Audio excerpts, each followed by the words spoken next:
बिस्मिल्लाहिर्रहमानिर्रहीम। अस्सलामुअलैकुम वरहमतुल्लाहि वबरकातुहू। की हाल चाल है जी? ठीक ठाक हो? उम्मीद है अल्लाह ताला दे हुक्म दे नाल इंशाअल्लाह तुसीं सारे ठीक ठाक होवोगे। अल्लाह ताला सब ते रहमत फरमाए।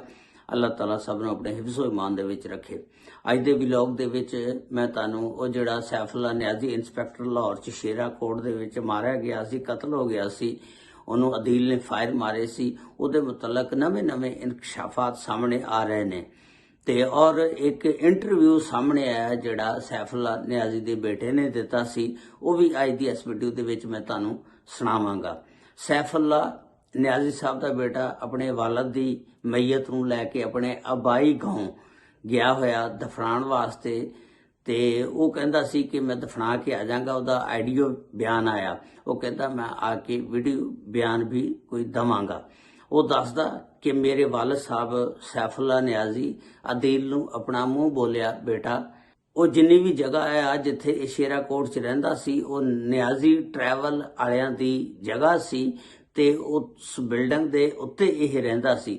उस बिल्डिंग दे विच जिन्नियां भी दुकानां सी, ਉਹਨਾਂ ਨੂੰ ਜਿੰਨੇ ਵੀ ਮੀਟਰ ਬਿਜਲੀ ਦੇ ਲੱਗੇ ਸੀ ਉਹ ਸਾਰੇ ਕੁੰਡੀ ਲਾ ਕੇ ਬਿਜਲੀ ਦਿੱਤੀ ਜਾਂਦੀ ਸੀ, ਔਰ ਫਿਰ ਉਹਨਾਂ ਦਾ ਜਿੰਨਾ ਵੀ ਬਿੱਲ ਸੀ ਮੀਟਰ ਦੇ ਹਿਸਾਬ ਨਾਲ ਯੂਨਿਟ ਜਿੰਨੇ ਵੀ ਖਰਚ ਹੁੰਦੇ ਸੀ ਉਹ ਇਹ ਸੈਫੁल्ला ਨਿਆਜ਼ੀ ਵਸੂਲ ਕਰਦਾ ਹੁੰਦਾ ਸੀ। ਤੇ ਇਹਨੇ ਅਦੀਲ ਦੀ ਡਿਊਟੀ ਲਾਈ ਸੀ ਪੈਸੇ ਇਕੱਠੇ ਕਰਨੇ, ਤੇ ਇਹ ਅਦੀਲ ਸਾਰੇ ਲੋਕਾਂ ਕੋਲੋਂ ਪੈਸੇ ਇਕੱਠੇ ਕਰਕੇ ਸੈਫੁल्ला ਨਿਆਜ਼ੀ ਨੂੰ ਦਿੰਦਾ ਸੀ। ਦੱਸਦੇ ਨੇ ਕਿ ਇੱਕ ਬਿੱਲ ਸੀ 4500 ਰੁਪਏ ਦਾ ਇਕੱਠਾ ਹੋਇਆ, ਤੇ ਇਹਨੇ ਉਹਦੇ ਵਿੱਚੋਂ 4000 ਰੁਪਇਆ ਸੈਫੁल्ला ਨਿਆਜ਼ੀ ਨੂੰ ਦਿੱਤਾ ਤੇ 500 ਰੁਪਇਆ ਇਹਨੇ ਆਪਣੇ ਕੋਲ ਰੱਖ ਲਿਆ। ਉਸ ਤੋਂ ਬਾਅਦ ਇਹ ਘਰ ਚਲਾ ਜਾਂਦਾ। ਘਰ ਜਿਸ ਵੇਲੇ ਪਹੁੰਚਦਾ, ਘਰ ਪਹੁੰਚ ਕੇ ਇਹ ਮੋਬਾਈਲ ਜਿਹੜਾ ਆਪਣਾ ਚਾਰਜਿੰਗ ਤੇ ਲਾਉਂਦਾ, ਤੇ ਇਹ ਆਪ ਵਾਸ਼ਰੂਮ 'ਚ ਵੜ ਜਾਂਦਾ। ਪਿੱਛੋਂ ਸੈਫੁल्ला ਨਿਆਜ਼ੀ ਜਿਹੜਾ ਉਹ ਫੋਨ ਕਰਦਾ। ਹੁਣ ਉਹਨੂੰ ਤਾਂ ਨਾ ਪਤਾ ਇਹ ਵਾਸ਼ਰੂਮ 'ਚ ਗਏ ਆ। ਉਹ ਫੋਨ ਕਰਦਾ, ਬੈਲ ਵੱਜਦੀ ਆ। ਸੈਫੁल्ला ਨਿਆਜ਼ੀ ਜਿਸ ਵੇਲੇ ਕਾਲ ਕਰਦਾ, ਇਹ ਮੋਬਾਈਲ ਜਿਹੜਾ ਅਦੀਲ ਦਾ ਵਾਲਦ ਚੁੱਕ ਲੈਂਦਾ। ਚੁੱਕ ਕੇ ਤੇ ਜਿਸ ਵੇਲੇ ਕਾਨੂੰਨ ਲਾਉਂਦਾ ਤਾਂ ਉਹ ਸੈਫੁल्ला ਨਿਆਜ਼ੀ ਫੌਰੀ ਤੌਰ ਤੇ ਗਾਲਾਂ ਨੂੰ ਸ਼ੁਰੂ ਹੋ ਜਾਂਦਾ, ਨਾ ਸਲਾਮ ਨਾ ਦੁਆ। ਹਾਲਾਂਕਿ ਬੰਦਾ ਜਦੋਂ ਫੋਨ ਚੁੱਕਦਾ ਕਹਿੰਦਾ ਅਸਲਾਮੁ ਅਲੈਕਮ, ਉਹ ਨਾ ਸਲਾਮ ਨਾ ਦੁਆ, ਉਹ ਭਾਈ ਗਾਲਾਂ ਨਾ ਸ਼ੁਰੂ ਹੋ ਗਿਆ, ਮਾਵਾਂ ਭੈਣਾਂ ਦੀਆਂ ਕਰਨੀਆਂ। ਤੇ ਅਦੀਲ ਦੇ ਵਾਲਦ ਨੇ ਕਿਹਾ, ਅਦੀਲ ਵਾਸ਼ਰੂਮ 'ਚ ਆ, ਮੈਂ ਉਹਦਾ ਵਾਲਦ ਬੋਲ ਰਿਹਾ। ਇਹ ਕਹਿੰਦਾ ਤੇਰੀ ਵੀ ਐਸੀ ਤੈਸੀ। ਇਹ ਉਹਨੂੰ ਵੀ ਜੁੜ ਗਿਆ, ਮਾਵਾਂ ਭੈਣਾਂ ਦੀਆਂ ਗਾਲਾਂ ਕਰਨੀਆਂ ਸ਼ੁਰੂ ਕਰ ਦਿੱਤੀਆਂ ਇਹਨੇ, ਤੇ ਬਹੁਤ ਉਹਨੂੰ ਵੀ ਯਾਨੀ ਗੰਦੀਆਂ ਕਿਸਮ ਦੀਆਂ ਗਾਲਾਂ ਕੱਢੀਆਂ। ਜਿਸ ਵੇਲੇ ਅਦੀਲ ਵਾਸ਼ਰੂਮ 'ਚੋਂ ਬਾਹਰ ਨਿਕਲਿਆ, ਅਦੀਲ ਨੇ ਪੁੱਛਿਆ ਕਿ ਅਬੂ ਕਿਹਦਾ ਫੋਨ ਸੀ? ਉਹਨੇ ਕਿਹਾ ਸੈਫੁल्ला ਨਿਆਜ਼ੀ ਦਾ ਫੋਨ ਸੀ। ਉਹਨੇ ਅੱਜ ਮੈਨੂੰ ਵੀ ਬਹੁਤ ਮਾਵਾਂ ਭੈਣਾਂ ਦੀਆਂ ਗਾਲਾਂ ਕੱਢੀਆਂ ਤੇ ਤੈਨੂੰ ਵੀ ਕੱਢਦਾ ਰਿਹਾ। ਤੇ ਇਸ ਗੱਲ ਤੋਂ ਫਿਰ ਅਦੀਲ ਨੂੰ ਬੜਾ ਗੁੱਸਾ ਆਇਆ। ਅਦੀਲ ਵਾਪਸ ਆਇਆ, ਆ ਕੇ ਉਹਨੇ ਸੈਫੁल्ला ਨਿਆਜ਼ੀ ਨੂੰ ਕਿਹਾ ਕਿ ਤੁਸੀਂ ਮੈਨੂੰ ਤਾਂ ਚਲੋ ਗਾਲਾਂ ਗੂਲਾਂ ਕੱਢ ਲੈਂਦੇ ਹੋ, ਤੇ ਮੇਰੇ ਵਾਲਦ ਨੂੰ ਕਿਉਂ ਗਾਲਾਂ ਕੱਢੀਆਂ? ਤੇ ਉਹ ਕਹਿੰਦਾ ਤੇਰੇ ਵਾਲਦ ਦੀ ਵੀ ਐਸੀ ਤੈਸੀ। ਕਿਉਂਕਿ ਇਹ ਪੁਲਿਸ ਵਾਲਿਆਂ ਦੀ ਕੁਦਰਤੀ ਗੱਲ ਆ, ਜ਼ੁਬਾਨ ਹੀ ਐਸੀ ਹੁੰਦੀ ਆ, ਇਹਨਾਂ ਨੂੰ ਆਦਤ ਗੰਦੀ ਪਈ ਹੁੰਦੀ ਆ। ਇਹ ਹਰ ਬੰਦੇ ਨੂੰ ਗਾਲ ਫੌਰੀ ਕੱਢ ਦਿੰਦੇ ਨੇ, ਕਿਉਂਕਿ ਇਹਨਾਂ ਦਾ ਮਹਿਕਮਾ ਹੀ ਇਹੋ ਜਿਹਾ। ਇਹਨਾਂ ਨੂੰ ਟ੍ਰੇਨਿੰਗ ਹੀ ਪਤਾ ਨਹੀਂ ਇਹੋ ਜਿਹੀ ਦਿੱਤੀ ਜਾਂਦੀ ਆ। ਲੇਕਿਨ ਸਾਰੇ ਬੰਦੇ ਵੀ ਐਸੇ ਨਹੀਂ ਹੈਗੇ, ਬਹੁਤ ਅੱਛੇ ਨੇ ਪੁਲਿਸ ਦੇ ਵਿੱਚ, ਬਹੁਤ ਅੱਛੇ ਲੋਕ ਨੇ ਜਿਹੜੇ ਬਹੁਤ ਤਰੀਕੇ ਨਾਲ ਰਿਸਪੈਕਟ ਕਰਦੇ ਨੇ ਲੋਕਾਂ ਦੀ, ਅੱਛੇ ਤਰੀਕੇ ਨਾਲ ਉਹਨਾਂ ਦਾ ਰਵੱਈਆ ਜਿਹੜਾ ਲੋਕਾਂ ਦੇ ਨਾਲ ਉਹਦਾ ਵਰਤਾਓ ਕਰਦੇ ਨੇ। ਲੇਕਿਨ ਇਹ ਨਿਆਜ਼ੀ ਸਾਹਿਬ ਜਿਹੜੇ ਨੇ, ਇਹਦਾ ਰਵੱਈਆ ਲੋਕਾਂ ਦੇ ਨਾਲ ਇੰਨਾ ਗੰਦਾ ਸੀ। ਸਾਰੇ ਲੋਕ ਦੱਸਦੇ ਨੇ ਇਹ ਹਰ ਪਾਸੇ ਜਿੱਥੇ ਵੀ ਜਾਂਦਾ ਸੀ ਲੜਾਈ ਝਗੜੇ ਗਾਲਾਂ ਕੱਢਦਾ ਸੀ। ਲੋਕ ਇਹਦੇ ਕੋਲੋਂ ਬੜੇ ਤੰਗ ਸੀ। ਉੱਥੇ ਮਹੱਲੇ ਦੇ ਲੋਕ ਵੀ ਜਿਹੜੇ ਇਲਾਕੇ ਦੇ ਸੀ ਉਹ ਸਾਰੇ ਦੱਸਦੇ ਨੇ ਕਿ ਸਾਰਿਆਂ ਨੂੰ ਇਹ ਗਾਲਾਂ ਇਸੇ ਤਰ੍ਹਾਂ ਕੱਢਦਾ ਸੀ। ਲੋਕ ਇਹਦੀਆਂ ਗਾਲਾਂ ਦੀ ਵਜ੍ਹਾ ਤੋਂ ਤੰਗ ਸੀ। ਇਸੇ ਵਜ੍ਹਾ ਨਾਲ ਅਦੀਲ ਨੇ ਵੀ ਤੰਗ ਆ ਕੇ ਇਹਨੂੰ ਫਾਇਰ ਮਾਰੇ ਨੇ। ਤੇ ਲੋਕ ਦੱਸਦੇ ਨੇ ਕਿ ਹੁਣ ਇਹ ਕੇਸ ਜਿਹੜਾ ਜਦੋਂ ਅਦਾਲਤੇ ਚੱਲੇਗਾ, ਉੱਥੇ ਦੇ ਲੋਕ ਇਹਦੀ ਸਪੋਰਟ ਕਰ ਰਹੇ ਨੇ, ਅਦੀਲ ਦੇ ਹੱਕ ਦੇ ਵਿੱਚ ਖੜੇ ਹੋ ਗਏ ਨੇ। ਉਹ ਕਹਿੰਦੇ ਨੇ ਅਸੀਂ ਤੇਰੇ ਨਾਲ ਜੁੜ ਕੇ ਖੜਾਂਗੇ ਅਦਾਲਤ ਦੇ ਵਿੱਚ ਵੀ।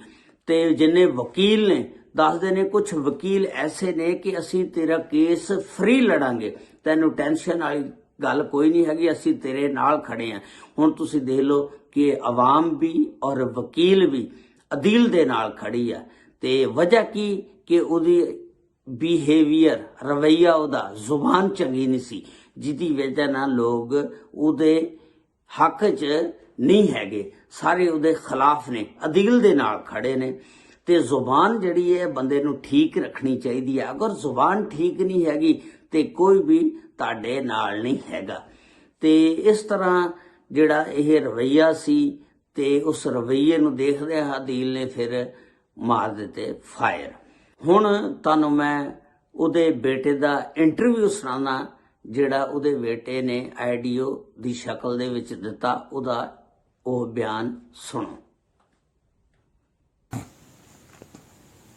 ये था उसको बुद्धू की तरह अबू ने रखा हुआ था। मैं एक बेटा हूँ सैफुल न्याजी का भाई। वो मुंह बोला जैसे बेटा कहते होते हैं। काफी अरसे से अबू के पास था। अबू ने उसे मार्केट भी नीचे दिलवाई थी, वर्कशॉप भी बना के दी हुई थी। वो मतलब बच्चों की तरह ही था। पैसे खर्चा पानी देना, आना जाना, दावतों पे लेके जाना। हम आपको वीडियो भी दिखाएंगे जैसे बच्चों की तरह। एक सोशल मीडिया पे वायरल भी हो रहा है, अबू के साथ खड़ा है, पिस्टल उठा के अबू ने कान उठाई हुई थी। मतलब गल कई दफा उधर अबू के पास तो होता था, नीचे मार्केट थी, आना जाना, काम शाम, ये वो सारा। मतलब गल है भाई बच्चों की तरह जो था भाई, नमक पलीद। क्या पता बात हो भी जाती होती, एक मिनट जैसे मुंह पहला बंदा बेटा बना होता है, तो क्या बंदा बात कर भी ले, समझा भी दे, तो क्या इस तरह बंदा जुल्म से फायरिंग करता है भाई? ਇਹ ਤੁਸੀਂ ਸੈਫੁੱਲਾ ਨਿਆਜ਼ੀ ਦੇ ਬੇਟੇ ਦਾ ਬਿਆਨ ਸੁਣਿਆ, ਬਾਬਰ ਦਾ। ਉਹ ਕਹਿੰਦਾ ਕਿ ਮੇਰੇ ਅੱਬੂ ਇਹਨੂੰ ਆਪਣਾ ਸਮਝੋ ਕਿ ਇੱਕ ਹਕੀਕੀ ਬੇਟਾ ਹੀ ਸਮਝਦੇ ਸੀ। ਉਹਨੂੰ ਹਰ ਤਰੀਕੇ ਨਾਲ ਗਾਈਡ ਕਰਦੇ ਸੀ, ਉਹਦਾ ਖਿਆਲ ਕਰਦੇ ਸੀ। ਬੜੇ ਜਿਹੜੇ ਨੇ ਉਹ ਝਿੜਕਦੇ ਹੀ ਹੁੰਦੇ ਆ, ਲੇਕਿਨ ਇਸ ਤਰ੍ਹਾਂ ਵੀ ਨਹੀਂ ਕਰਨਾ ਚਾਹੀਦਾ ਕਿ ਬੜਿਆਂ ਨੂੰ, ਕਿ ਛੋਟੇ ਨੂੰ ਇੰਨਾ ਟਾਰਚਰ ਕਰੇ, ਇੰਨਾ ਹੱਦ ਤੋਂ ਜ਼ਿਆਦਾ ਗਾਲਮ ਗਲੋਚ ਕਰੇ। ਦੇਖੋ ਕਿ ਉਹਦੇ ਵਾਲਦ ਨੂੰ ਵੀ ਗਾਲੀਆਂ ਕੱਢੀਆਂ ਤੇ ਫਿਰ ਉਹਨੇ ਬਰਦਾਸ਼ਤ ਜਿਹੜੀ ਸੀ ਖਤਮ ਹੋ ਗਈ ਸੀ ਉਹਨੇ, ਤੇ ਉਹਨੇ ਕੋਈ ਫੈਸਲਾ ਤਾਂ ਫਿਰ ਲੈਣਾ ਹੀ ਸੀ ਨਾ। ਤੇ ਇਹ ਗਲਤ ਕੀਤਾ, ਇਹਨੇ ਵੀ ਇਹਨੂੰ ਮਾਰਿਆ, ਇਹ ਵੀ ਗਲਤ ਕੀਤਾ, ਕਾਨੂੰਨ ਨੇ ਆਪਣੇ ਹੱਥ 'ਚ ਲਿਆ ਤੇ ਲੇਕਿਨ ਉਹਦੀ ਬਰਦਾਸ਼ਤ ਤੋਂ ਬਾਹਰ ਹੋ ਗਿਆ ਸੀ, ਇਸ ਵਜ੍ਹਾ ਨਾਲ ਫਿਰ ਉਹਨੇ ਮਾਰਤਾ। ਲੇਕਿਨ ਹੁਣ ਕਈ ਲੋਕ ਇਹ ਕਹਿੰਦੇ ਨੇ ਹੋ ਸਕਦਾ ਪੁਲਿਸ ਵਾਲੇ ਇਹਨੂੰ ਪੁਲਿਸ ਮੁਕਾਬਲੇ ਦੇ ਵਿੱਚ ਮਾਰ ਦੇਣ, ਲੇਕਿਨ ਪੁਲਿਸ ਵਾਲੇ ਕਹਿੰਦੇ ਨੇ ਅਸੀਂ ਇਸ ਤਰ੍ਹਾਂ ਨਹੀਂ ਕਰਾਂਗੇ, ਅਸੀਂ ਇਹਦਾ ਕੇਸ ਅੱਗੇ ਚਲਾਵਾਂਗੇ, ਜੋ ਵੀ ਕਾਨੂੰਨ ਫੈਸਲਾ ਕਰੇਗਾ, ਅਦਾਲਤਾਂ ਫੈਸਲਾ ਕਰਨਗੀਆਂ, ਉੱਤੇ ਅਸੀਂ ਅਮਲ ਦਰਾਮਦ ਕਰਾਂਗੇ। ਅੱਲਾਹ ਤਾਲਾ ਇਹ ਅਦੀਲ ਤੇ ਵੀ ਰਹਿਮਤਾਂ ਫਰਮਾਏ ਔਰ ਅੱਲਾਹ ਤਾਲਾ ਉਹਨੂੰ ਵੀ ਜੰਨਤੁਲ ਫਿਰਦੌਸ ਦੇ ਵਿੱਚ ਨਿਆਜ਼ੀ ਸਾਹਿਬ ਨੂੰ ਜਗ੍ਹਾ ਅਤਾ ਫਰਮਾਏ, ਕਿਉਂਕਿ ਜਿਹੜਾ ਬੰਦਾ ਮਰ ਜਾਏ ਉਹਦੇ ਖਿਲਾਫ ਕੋਈ ਗੱਲ ਨਹੀਂ ਕਰਨੀ ਚਾਹੀਦੀ, ਕਿਉਂਕਿ ਉਹਦਾ ਜਿਹੜਾ ਅਮਲ ਸੀ, ਉਹਦਾ ਜਿਹੜਾ ਫੇਲ ਸੀ, ਉਹ ਅੱਲਾਹ ਦੀ ਸਪੁਰਦ ਕਰ ਦਿਓ। ਉਹ ਅੱਲਾਹ ਦੇ ਨਾਲ ਆ, ਉਹਦਾ ਤਾਲਕ ਅੱਲਾਹ ਤਾਲਾ ਜਾਣੇ, ਉਹਦਾ ਕੰਮ ਜਾਣੇ, ਕਿਉਂਕਿ ਅੱਲਾਹ ਤਾਲਾ ਜੋ ਚਾਹਵੇ ਉਹ ਕਰ ਸਕਦਾ। ਅੱਲਾਹ ਤਾਲਾ ਉਹਦੀ ਬਖਸ਼ਿਸ਼ ਫਰਮਾਏ। ਬਸ ਉਹਦੇ ਵਾਸਤੇ ਦੁਆ ਕਰੋ ਔਰ ਅਦੀਲ ਵਾਸਤੇ ਵੀ ਦੁਆ ਕਰੋ। ਅੱਲਾਹ ਤਾਲਾ ਇਹਦੇ ਵਾਸਤੇ ਵੀ ਆਸਾਨੀਆਂ ਪੈਦਾ ਫਰਮਾ ਦੇ, ਜੋ ਵੀ ਇਹਦੇ ਹੱਕ 'ਚ ਬਿਹਤਰ ਆ ਉਹ ਹੋ ਜਾਏ। ਤੇ ਅੱਲਾਹ ਤਾਲਾ ਸਭ ਤੇ ਰਹਿਮਤਾਂ ਫਰਮਾਏ। अस्सलामु अलैकुम व रहमतुल्लाहि व बरकातुहू।